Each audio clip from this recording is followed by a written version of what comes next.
অমল আব্বাস মুখ তারা দাঁত তারা পানির মশকে চিনি ধরে ধরে নিয়ে আগাইতেছে যে কোনো মতে আমাকে বসতে হবে। আমার সাইকিন আঙ্গুরের ছোট ছোট শিশুদের বলতেছে যে আমার আব্বাস চাচাজন গেছে, অবশ্যই আমরা পানি পাবো। পরে এক কাফের তিরাইশা সে পানির মশক ছিন্ন হইলো ওখান থেকে, পানির সবকিছু করে গেল। আমার মোল্লা আব্বাস ঘোড়ার পিঠ থেকে নেমে বলে যে এখন আর আমি যাই কি করবো। এমন সময় একটা তিরাইশা আমার মোল্লা আব্বাসের চোখে পড়ে। তিনি আওয়াজ দিলেন, সালামে আখের হে মওলা হুসাইন, আমি দুনিয়ার জন্য যখন প্রথম আসি তখন আপনার জিয়ারত হয়েছিল, শেষবারের মতন আপনাকে একবার দেখতে চাই। মওলা হুসাইন আগে গেলেন, মওলা আব্বাসের মাথা মোবারকটা নিজের বলে রাখতেছেন, রাইখা বলতেছেন যে মওলা আমি দুইটা দয়া আপনার কাছে চাই।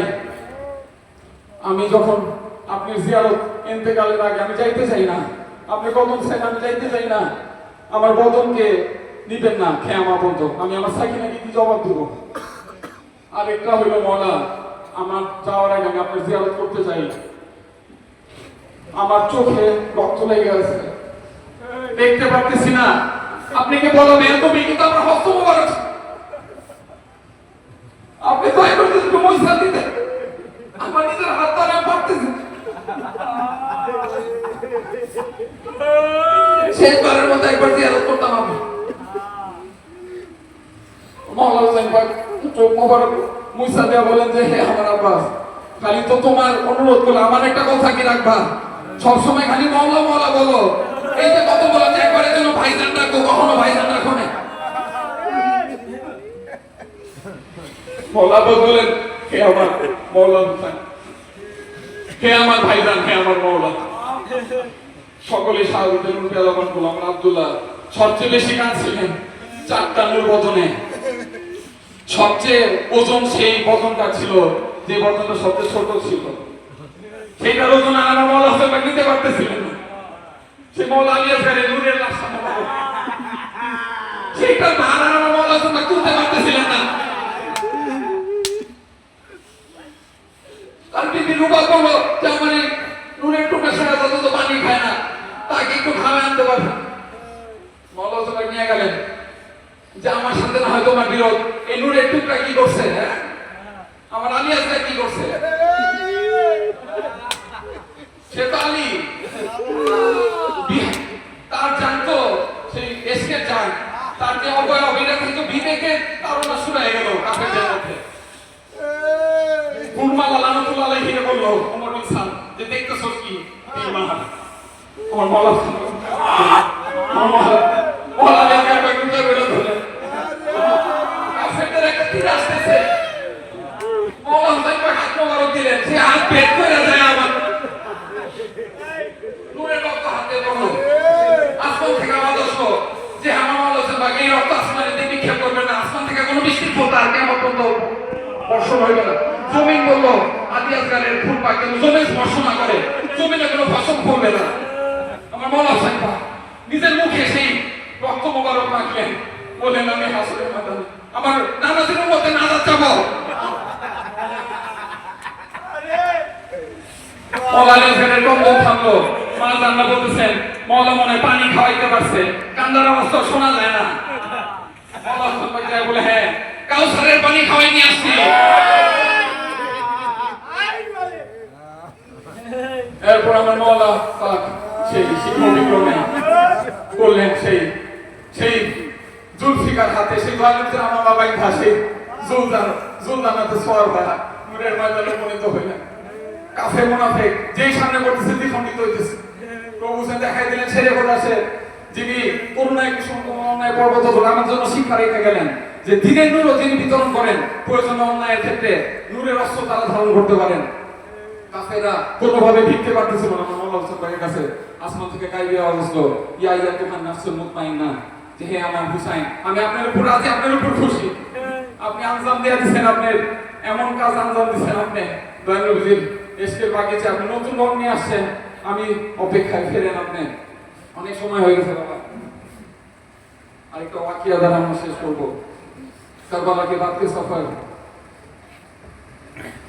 আমার কারবালার হইটা গেল সেই আশুর পাকের পর স্বামী গারিবা পরের দিন আমার মৌলাবাদের কাফেলা যাইতেছে নিয়ে জোরপূর্বক করে উটের থেকে হাওড়া সরাই নেওয়া হয়েছে। মাজানদের আমার মৌলাবাদের সাইদুল সাজিদ মৌলা জেনারেল তাকে তাওজ্জু দিয়ে গেছিলেন।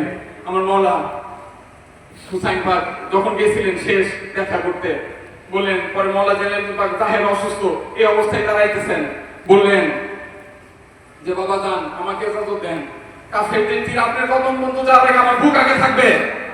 না বাবা, তোমার কারবালা এখন থেকে শুরু। আমি যেই তাওজ্জু ইত্তেহাদে আমার বক্ষে ধারণ করি, দয়াল নবী মা খাতুনে জান্নাত মওলা আলী মওলা হাসান পাকে যেটা ছিল, এটা আমি তোমাকে দেয়া যাইতেছি। এই তাওজ্জু ইত্তেহাদি ধারা তোমার ভাইয়া ইমাম পাক ভাইয়া বা ইমাম পাক ভাইয়া ইমামতুল গম ভাই ইমাম মেহেদী আলাইহিস সালাম পাক পর্যন্ত কায়েম থাকে। ওই নূরের ধারাতে আল্লাহ রাসূলের ধারায় যুগে যুগে আসছে। মওলা জেনারেল পাক থেকে আল হাসান ইমাম হুসাইন ইমামতুল গম আমার এর এক পুরি সম্ভবজি ওই নূরের ধারা আল্লাহ রাসূলের ধারা। তো ওই তখন যাইতেছিলেন তো কারবালাকে বাদকে সফর এটা বলে শেষ করি, সময় আমি অতিবাহিত হয়ে গেছে। যাইতেছেন আমার মা জানাবের কাফেলা মৌলা জানাবের মৌলাপাকের কদম থেকে জুতা সরাই নেওয়া হয়েছে যাতে মরুভূমির তত্ত্ববালিতে তাদের কষ্ট পায়। বর্ষার আগে আমার মৌলাপাকের নূরের শিল্পকরণ নিয়ে কাফের জিয়াদের আখড়ায় ওইখান থেকে মা জানাবের সাথে নূরের ভাষণে তর্ক হইতেছে। মা জানা বলেন হ্যাঁ সি নাথিং বাট বিউটি, কারবালায় আমি সৌন্দর্য ছাড়া কিছুই দেখি নাই। ওইখান থেকে তিনি ফিরতেছেন, ফেরার পথে দামেস্কের বাজার শৌকে হামিদিয়া, দামেস্কে যাওয়ার আগে শৌকে হামিদিয়া বাজারে যাইতেছেন। এমন সময় ক্ষুধা তৃষ্ণা কাফেলা থেমে গেল। আমার বলা হয়েছে যে তারা যুদ্ধ কয়েদি, তারা বাগী, হুকুমাতের বিরোধিতাকারী, তারা এইসব পরিচয় দেওয়া হয়েছে। তো যাইতেছেন সবাই মালিকদের আমার মওলা পাকদের সামনে বেহুরমাতি গুস্তাখি করতেছে। আহলুল বাইতের নূরের টুকরাদের মাজানদের সাথে মওলা জানেন বা মা জানাব আর নূরের টুকরারা যারা সকলে আহলুল বাইতের কাফেলায় তাদের সাথে বেহুরমাতি গুস্তাখি করতেছে। এই ভিড় ঠেলা উপর থেকে একজন বুড়ি মা সেই সকল কিছু অবলোকন করতেছে। তার কোন মায়া জাগলো, সে কিছু খানা, কিছু পানি, কিছু জারুরাতের সামান, কাপড় চোপড় মা খাতুন মা জাইনাবের খেদমতে পেশ করলেন। আমার মা যেন ডাকলেন তাকে, জামাই এদিকে আসেন, আপনি কে? আমাদের উপর আপনি এত নেকি করলেন, কি আপনি, কি আপনার পরিচয়, আপনি কি আমাদের চেনেন? আপনি আমাদের উপর এত নেকি করলেন, এই পুরা আমাদের কারবালা থেকে কুফায় গেলাম, কুফা থেকে দামেশ, কেউ তো আমাদের দিকে ফিরাও তাকাইল না, আপনি কে এমন যে আমাদের উপর এত নেকি করলেন? বললো তিনি সেই বুড়ি মা যে আমি ফিজা, আমার নাম ফিজা, আমি তেমন কেউ না, তবে আমি প্রথম জীবনে মদিনাতে থাকতাম। মা ফাতেমা আছে না, দিনের নবীতে শাহজাদি মা খাতুনে জানা, তার আমি খাতেমা ছিলাম। তো মা খাতুনে জানা যখন পর্দার আড়ালে যাবেন ইন্তেকালের আগে আমি বলতেছিলাম যে মা জান আপনারা চলে গেলে আমাদের কি হাল হবে? মা খাতুনে জানা বলেন দয়াল নবীতে আমার অপেক্ষায়, আমাকে চলে যেতে হবে। তো তখন ফিজা বলল যে মা জান চলে যদি যান আমার জন্য কোনো ওসিয়ত করে দেয়া যান, যেটার উপর আমি সারা জীবন আমল করতে পারি। আমার মা খাতুনে জানা বলেন হে ফিজা, তুমি তো দামেস্কে থাকো না, দামেস্কে তোমার আবাস, তোমার জন্য একটাই ওসিয়ত, জীবনে যখন কোনো কয়েদিদের কাফেলা দেখবা, কোনো যুদ্ধবন্দীদের কাফেলা দেখবা, তাদের খেদমতে আগায় যাও। আপনাদের কাফেলা দেখে আমার কেন জানি মা খাতুনে জানাতের ওসিয়তের কথা মনে হলো, এই জন্য আমি ফিরা আইসা আপনাদের খেদমত করতেছি। আমার মা জানা বলেন আল্লাহ পাক তোমার মঙ্গল করুক, তুমি আমাদের জন্য এত নেকি করলা, বিনিময়ে আমি তোমাদের জন্য কি করতে পারি, আমি তোমার জন্য কি করতে পারি? আমরা তো নিজেরা আজকে বন্দী হয়ে আছি, আমাদেরকে লুট করা হয়েছে, কি আছে তোমাকে দেওয়ার মতো? মা ফিজা বলল মা আপনাকে দেখে শান্তি লাগতেছে কেন জানি আমি জানি না, মাজলুমদের তো আল্লাহ পাক কবুল করে, আপনি মাজলুম আছেন, আমার কোনো চাওয়া পাওয়া নাই, আর কয়দিনই বাঁচবো, শেষ সময় সব বসে আমি একটাই দোয়া চাই, আমি যখন মা খাতুনে জানাতে খেদমতে ছিলাম তার ছোট ছোট নূরের টুকরা শাহজাদা আমার মওলা হাসান মওলা হুসাইন ছিল, শাহজাদি জাইনাব ছিল, আজকে কতদিন কত যুগ পার হয়ে গেছে, তাদের জিয়ারত হয় নাই, তাদের এক নজরের জন্য দেখি নাই। আমার জীবনের একটাই চাওয়া, ইন্তেকালের আগে শেষবারের মতো যদি একবার তাদেরকে দেখতে পারতাম।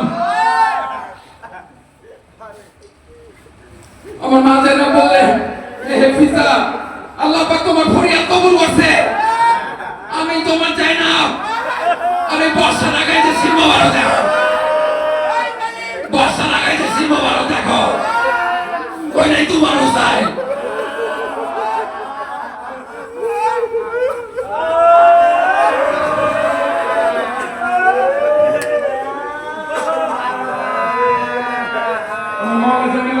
যখন বন্দিশালায় ছিলেন, বন্দি করে রাখা হয়েছিল তখন জানালার দিক তাকায়া বাতাসকে বলতেন যে আমি তো দয়া নবীর জিয়ারতে যাইতে পারতেছি না, হে বাতাস তুই তো বইতে বইতে যাবি, মদিনার কামলিওয়ালা নবীর প্রতি আমার সালামটুকু পৌঁছাইতিস। এই কাসিদার ভাষায় তিনি বলছিলেন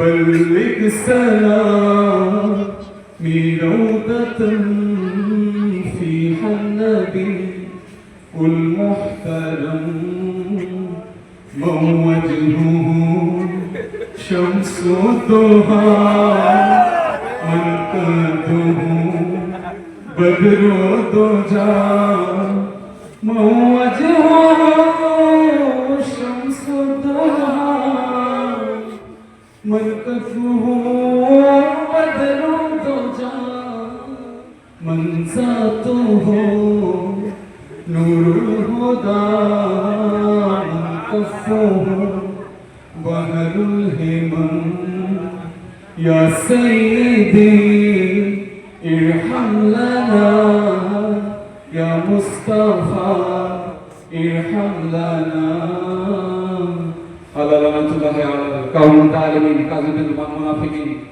اللهم صل على سيدنا محمد وعلى آل مولانا محمد وما علينا إلا البلاغ المبين. والسلام عليكم ورحمة الله وبركاته.